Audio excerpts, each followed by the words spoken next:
आज Doubtnut app download करें। Doubtnut पर अपने सभी गणित, रसायन विज्ञान, भौतिक विज्ञान और जीव विज्ञान के डाउट्स का करो सफाया। बस प्रश्न की फोटो खींचो, एक ही प्रश्न को क्रॉप करो और तुरंत वीडियो सोल्यूशन पाओ। अभी डाउनलोड करें। हेलो फ्रेंड्स, हमारा प्रश्न है अपस्थानिक जड़ें किन्हें कहते हैं।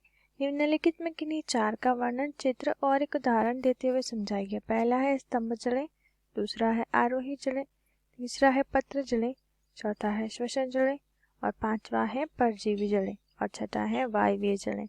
तो सबसे पहले हम देखते हैं अपस्थानिक जड़। अपस्थानिक जड़ क्या होती है, तो यहाँ लिखेंगे अपस्थानिक जड़ क्या होती है।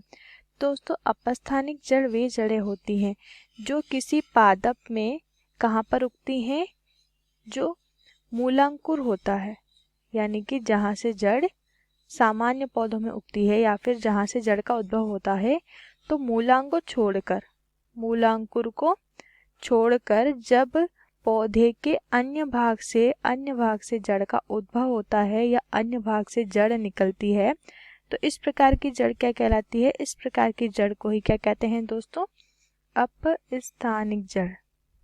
ठीक है, अपस्थानिक यानी कि अपने स्थान से अन्य स्थान पर उगना। तो अब हम देखते हैं, हमें पहली जड़ दी है स्तंभ जड़। तो यहाँ लिखेंगे पहली कौन सी है, स्तंभ जड़। स्तंभ जड़ वे जड़ें होती हैं जो तने की पौधे का जो क्या रहता है, पौधे या वृक्ष पे ये निकलती हैं। वृक्ष की जो शाखा रहती है वहां से ये निकलती हैं और कहाँ पर जाती हैं, शाखा से निकलकर भूमि की ओर गति करती हैं। इस प्रकार की जड़ें जो हैं ये पौधे को सहारा देने के लिए रहती हैं और इस प्रकार की जड़ जो है वो विशेषकर बरगद में देखी जा सकती है। आइए इसका चित्र देखते हैं। तो दोस्तों, ये चित्र है बरगद के वृक्ष का।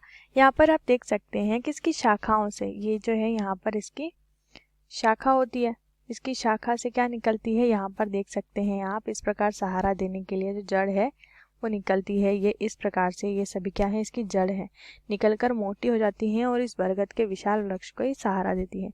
दूसरी हमें दी है आरोही जड़, आइए देखते हैं। तो दोस्तों, आरोही जड़ क्या है, एक प्रकार की अपस्थानिक जड़ है। क्या है, आरोही जड़ एक प्रकार की अपस्थानिक जड़ होती है। और इस आरोही जड़ के अंदर क्या रहता है कि जो पौधे का तना रहता है, तने पर से जड़ उगना प्रारंभ होती है और ये जड़ एक ग्रंथि का रूप लेना शुरू करती है, यानी कि जहाँ से उगती है वहाँ पर एक ग्रंथि बन जाती है और इस ग्रंथि से होता है एक स्राव, जो कि हवा के संपर्क में आने पर सूख जाता है और इसे हम देख सकते हैं। ठीक है, और इस तरह की जो जड़ रहती है ये क्या करती है, पौधे को आधार से क्या करती है, सहारा देने का कार्य करती है।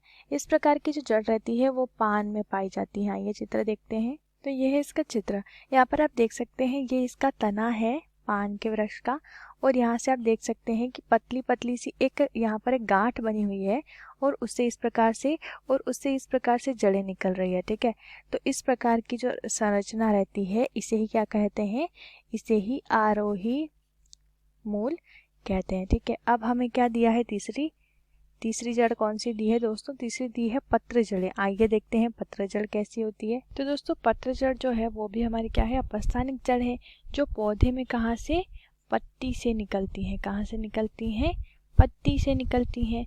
और इसी प्रकार ये इनका क्या रहता है, ये अपस्थानिक जड़ रहती है, इसीलिए इन्हें पत्र जड़ें यानी कि पत्र यानी कि पत्ता, इसीलिए इन्हें क्या कहते हैं, पत्र जड़ें कहते हैं। इस प्रकार की जो जड़ है वो कैसे में पाई जाती है, पौधे में, पान में। आइए देखते हैं। तो दोस्तों, आप चित्र देख सकते हैं कि जहाँ पर जड़ है वहाँ पर पत्तियां भी है। ठीक है, यानी कि ये हमारा क्या हुआ, पत्र, और इसके साथ यहाँ पर निकलती हैं जड़, जो कि एक प्रकार की आरोही जड़ भी है। तो अब देखते हैं हम अगला जड़ कौन सी दी है। तो दोस्तों, श्वसन जड़ें ऐसी जड़ें जो कि पौधे में कहाँ किस क्रिया के लिए उत्पन्न होती है, श्वसन के क्रिया के लिए उत्पन्न होती है। इस प्रकार की जो जड़ें हैं वे विशेषकर मैंग्रोव वनस्पति या मैंग्रोव पादप में पाई जाती है, क्योंकि मैंग्रोव पादप कहाँ पाए जाते हैं, एक तो दलदली इलाके में और दूसरा खारे जल में।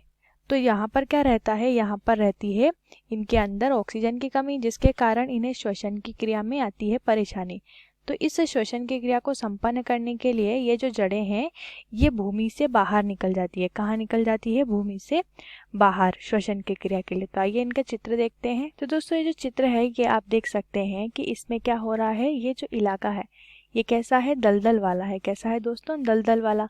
और यहाँ पर नीचे जो दलदल या कीचड़ भरा होता है जिसके कारण ये जड़ें श्वसन नहीं कर पाती है। तो इस प्रकार जड़ें जो हैं वे उल्टी तरफ यानी कि कैसे? भूमि से ऊपर निकलने लगती है। यही क्या होती है? श्वसन मूल। अगली टिप्पणी हमें दी है परजीवी जड़। तो दोस्तों परजीवी जड़ यानी कि किसी अन्य पादप पर पोषण के लिए आश्रित जड़। अन्य पौधे पर पोषण के लिए आश्रित जड़ को क्या कहते हैं? परजीवी। इस प्रकार की जो जड़ रहती है ये कहाँ पाई जाती है? ये हम अमर बेल में देख सकते हैं। ठीक है, तो आइए इसका चित्र देखते हैं। तो दोस्तों ये आप देख सकते हैं कि ये जो है नीचे जो दिख रहा है यहाँ पर ये कोई अन्य वृक्ष है। ठीक है, जिस पर ऊपर आप जो पीले रंग की संरचना देख सकते हैं यहाँ पर पूरे वृक्ष पर ये क्या है? अमर बेल की जड़ें हैं। अमर बेल की क्या है? जड़ हैं जो कि क्या करती हैं? इसके द्वारा पोषण प्राप्त करती हैं। अंतिम टिप्पणी हमें दी है। तो दोस्तों वायवीय जड़ें वे जड़ें होती है जो पादप के वायवीय भाग पर लगती हैं। वायवीय भाग जैसे हम कह सकते हैं इसकी शाखा पर या इसके तने पर। इस प्रकार की जो जड़ रहती हैं ये हम बरगद में भी देख सकते हैं और इन्हें हम गन्ना के पौधे में भी देख सकते हैं जो कि तने से उत्पन्न होती है और इसे सहारा देने का कार्य करती है। आइए देखते हैं। तो दोस्तों इस तरीके का कुछ गन्ने का तना रहता है। किसका? गन्ने का तना इस तरीके का रहता है जहाँ पर कुछ इस तरीके से जड़ें निकलना शुरू हो जाती हैं जिन्हें क्या कहते हैं? ये हवा में रहती हैं यानी वायवीय भाग पर रहती है, इसीलिए इन्हें क्या कहते हैं? वायवीय जड़ कहते हैं। तो ये हुए हमारे सभी जड़ों के टिप्पणी। आशा करते हैं आपको इस प्रश्न का उत्तर समझ आया होगा। वीडियो को देखने के लिए धन्यवाद। कक्षा 6 से 12वीं से लेकर नीट, IIT, JEE वो एडवांस के लेवल तक 1 करोड़ से ज्यादा छात्रों का भरोसा। आज ही डाउनलोड करें डाउटनेट ऐप या व्हाट्सएप करें अपने सारे डाउट्स 8400 400 400 पर।